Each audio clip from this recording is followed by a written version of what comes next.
Madam Chair, members of the Portfolio Committee, honorable members of Parliament, today I stand before the nation, a proud Minister of Transport, in celebration of the accolades we continue to receive from the international aviation community. Last night, our Director of Civil Aviation, Ms. Poppy Khoza, was elected President of the 41st Triennial Assembly of the International Civil Aviation Organization in Montreal, Canada. This makes Ms.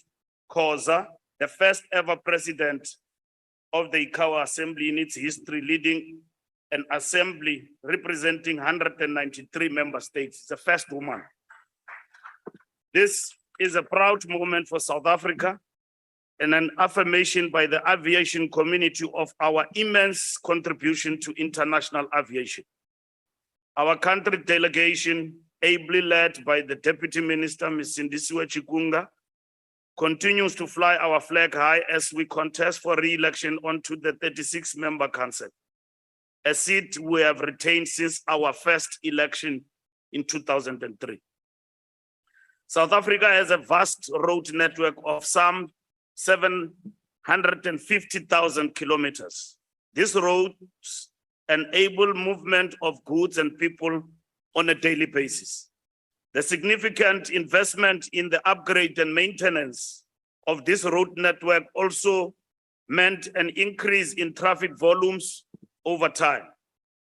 The rapid increase in the movement of cargo by road was given impetus by the deregulation of the road freight industry. The evolution of South Africa's road freight sector can be traced back to the beginning of the 20th century. The industry was in its infancy and there was a little competition between road and rail transport. The control of road freight was achieved through a permit system in which a road carrier permit was required for the conveyance of goods. In the later years, many problems arose leading to the deregulation of the industry and withdrawal of the permit system. More than 150 million tons of freight were moved by road between January and March 2021, with only approximately 40 million tons moved by rail. In July 2022, the volume of freight moved by road increased by 25.3% year on year. This is a sharp contrast to the decline of freight moved by rail of 11% over the same period. This increase is further demonstrated by the increasing number of heavy haul trucks registered on our INATI system. South Africa has a total of 273,000 registered trucks with vehicle mass in excess of 3,500 kg and an additional 424 trailers. These numbers demonstrate the magnitude of the challenge we have to deal with on a daily basis. We are under no illusion about the importance of the road freight sector to South Africa's economy. Its contribution to our economic growth has been marred by reckless behavior that has resulted in horrific crashes that have claimed innocent lives. We must be resolute in the implementation of the National Freight Logistics Strategy that was approved by Cabinet in 2017. This will enable us to realize a more enhanced and efficient enforcement regime. It is through this focused implementation that will make headway in achieving our target of migrating 10% of freight currently moved by road to rail. The impact of COVID-19 pandemic and devastating theft and vandalism of rail infrastructure have proven to be major setbacks in this regard. However, we are firmly on track in rebuilding rail infrastructure and expediting the implementation of the national rail policy. Enabling private sector participation and concessioning of branch lines will create the necessary impetus to achieve this goal. We are therefore working closely with the Department of Public Enterprise to unlock this potential in the shortest possible time. The proliferation of trucks on the N3, N4, and N12 national routes speaks to a challenge that requires immediate attention. This increased volumes not only put our road network under extreme pressure, but also pose a real and present danger to other road users.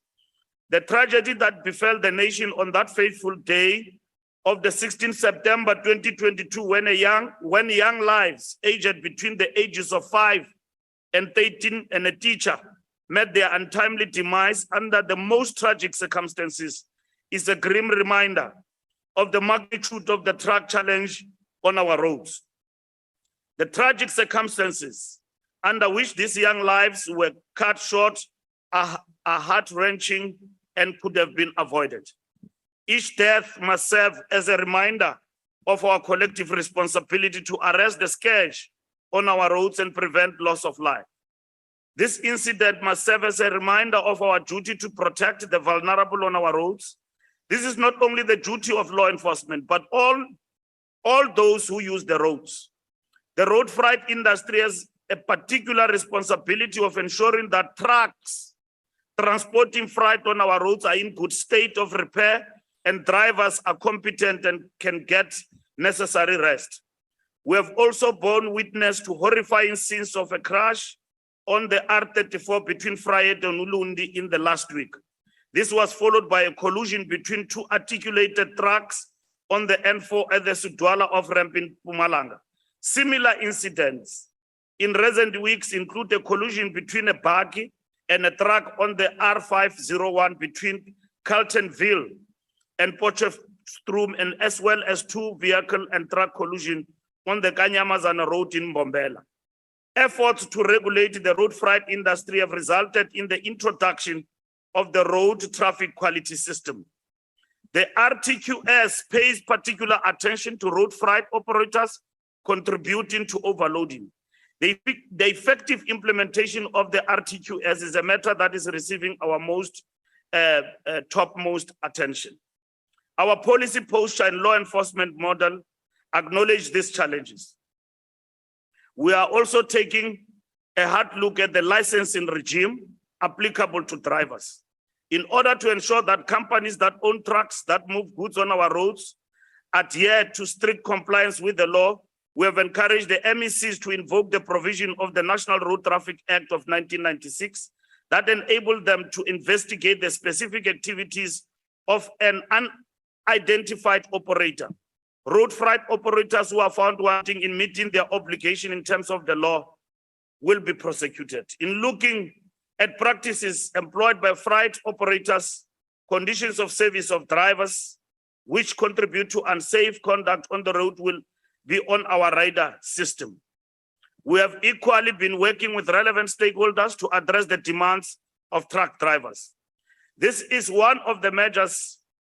Among some of the measures that we want to undertake is to adhere to our festive penalties. In the wake of the heart-wrenching crash at Upongolo, we mobilize our traffic law enforcement authorities to implement immediate measures to improve safety on our roads. We are strengthening our law enforcement interventions under the coordination of RTMC. Immediate deployment of traffic law enforcement resources on the identified hazardous locations. Deployment of the National Traffic Police on ad hoc basis to assist provinces. Initiating block patrols in the form of compulsory stopping of trucks at certain intervals to ensure speed reduction. Our commitment to increasing visibility on the road remains unwavering. We are making strides towards the classification of traffic policing as a 24-hour, 7-day job. While 5 of the 9 provinces have already approved the measure, we remain engaged with organized labor on their concerns. Our ability to save life and limb on the roads depends on our ability to work towards the realization of a common goal. Organized labor and civil society must therefore come to the party and work with us in making our roads safe. When I conclude, I want to make the following point arising from the discussions from honorable members. First and foremost, I wish to clarify the honorable member that the task of moving goods from road to rail, we are dealing with it decisively together with public enterprise. We have passed a rail policy that enable concessioning and working with the private sector to intervene by reviving some of the branch lines in our different communities. The task of safety on the road is not only a task of law enforcement and government. Government must lead, but it is also the responsibility of a nation as a whole. When a truck killed 20 young lives in KwaZulu-Natal, the blame was that the road is a problem. I went to Pongol. I went on the ground. There is no problem with the road. The problem was the problem of a reckless driver who overtook on a double barrier line and killed 20 young children. There was equally a lie, fake news on social media that the driver who was arrested is from Zimbabwe. Now, we must avoid fake news when we deal with incidents of this nature, and be careful of fake news spreading through the social media. And we need to be alive to that particular reality. I want to thank the people of Upongolo, and at the same time, everyone else who have rallied in the activities that led to the burial of the 20 young people, the municipalities, the provincial government, and society at large. More than 10,000 people gathered to send their farewell to their loved ones. And it was heartwarming to see the working together between communities and the government in dealing with that particular situation. And as the Department of Transport and our government, we really wish to thank our people in rallying together, and will never fail them in ensuring that we fight incidents of this nature not to happen again in our roads on a daily basis. Thank you very much. Ra leboga tona ya tsa dinamelwa. Now I am okay. That concludes the debate. Honorable Mbalula, I think you need to have a sort of a boss barrage with the members, because it seems they are eager to talk to you. So that we don't waste time in the house. We proceed. Mam Suela and all members, Mam Suela and all members on the platform. As we speak, please check that your microphones are muted.